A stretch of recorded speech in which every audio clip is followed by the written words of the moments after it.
നമസ്കാരം. Raf talk ഫുട്ബോളിലേക്ക് അവർക്കും സ്വാഗതം. ഓപ്പൺ പ്ലേയിൽ നിന്ന് ഒറ്റ ഗോളും അടിക്കാതെ യൂറോ കപ്പിൻ്റെ ക്വാർട്ടർ ഫൈനലിലേക്ക് എത്താൻ കഴിയുമോ സക്കീർ ഭായിക്ക്? But France can. അതാണിപ്പോൾ സംഭവിച്ചിരിക്കുന്നത്. ഒറ്റ ഓപ്പൺ പ്ലേ ഗോളുമില്ല. ഇന്നലെ ഫോക്സ് സ്പോർട്സിൽ കെയ്ലേനി പറഞ്ഞു, ജോർജിയോ കെയ്ലേനി തമാശയായിട്ടൊരു കാര്യം പറഞ്ഞു, ഫ്രാൻസിൻ്റെ ഏറ്റവും നല്ല സ്ട്രൈക്കർ ഇപ്പോൾ ഓൺ ഗോളാണ് എന്ന്.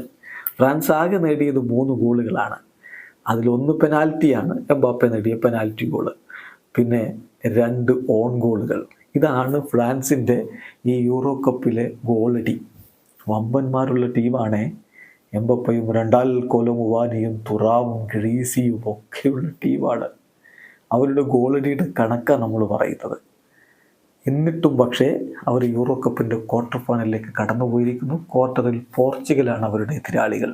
നമ്മളൊന്ന് പരിശോധിക്കുകയാണ് അവരുടെ ഗോളടിയുടെ കാര്യം. ജോർജിയോ കെയ്ലേനി നമ്മൾ പറഞ്ഞു on goal is the best striker of France. നോക്കുക, ഓസ്ട്രിയക്കെതിരെയാണ് അവരൊരു ഗോൾ നേടിയത്, അത് ഓൺ ഗോളായിരുന്നു.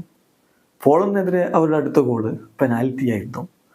ബെൽജിയത്തിനെതിരെ ഇന്നലെ രണ്ടാൽ കൊലമുവാനിയുടെ ശ്രമം, പക്ഷെ അത് ഡിഫ്ലക്റ്റഡ് ആയിട്ട് വലയിലേക്ക് പോയി. ഒഫീഷ്യലി അത് ഓൺ ഗോളായിട്ടാണ് കണക്കാക്കിയിട്ടുള്ളത്.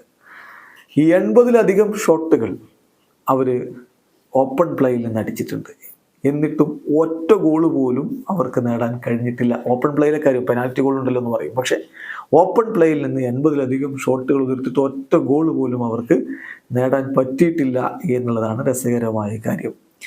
ഇപ്പോൾ ഏറ്റവും അധികം ഓൺ ഗോളുകൾ കൊണ്ട് ബെനിഫിറ്റ്സ് യൂറോ കപ്പിൽ കിട്ടിയിട്ടുള്ള ടീമുകൾ ഏതൊക്കെയാണെന്ന് നോക്കിയാൽ, ഇതുവരെയുള്ള കണക്കുകൾ നോക്കിയാൽ അത് ഫ്രാൻസ് തന്നെയാണ്.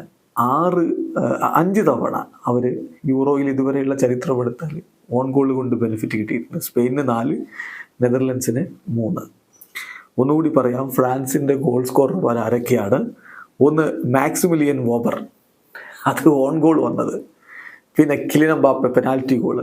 പിന്നെ ഇന്നലെ യാൻ വെർട്ടോൺഗൻ. ഇതാണ് അവരുടെ സ്ഥിതിവിശേഷം. ഏതായാലും ഫ്രാൻസ് ഇതിൽ നിന്ന് മാറ്റം വരുത്തിയില്ലെങ്കിൽ അധികമൊന്നും മുന്നോട്ട് പോകുമെന്ന് കരുതാൻ വയ്യ. പോർച്ചുഗലിനെതിരെ എന്ത് സംഭവിക്കും കാത്തിരുന്ന് കാണാം. എംബാപ്പയുടെ മൂക്കൊരു പ്രശ്നമാണ്, മാസ്ക് ഇട്ടാ കളിക്കുന്നത്, അതൊരു പ്രശ്നമാണ് എന്ന് താരം തന്നെ പറയുന്നുണ്ട്. പക്ഷേ ആ പ്രശ്നമൊക്കെ മറന്നുകൊണ്ട് ഗോൾ അടിച്ചില്ലെങ്കിൽ പണി കിട്ടും. വീഡിയോ അവസാനിക്കുന്നു. ഫുട്ബോൾ ലോകത്തെ കൂടുതൽ വിശേഷങ്ങളുമായി റാഫ് ടോക്സ് എത്താം.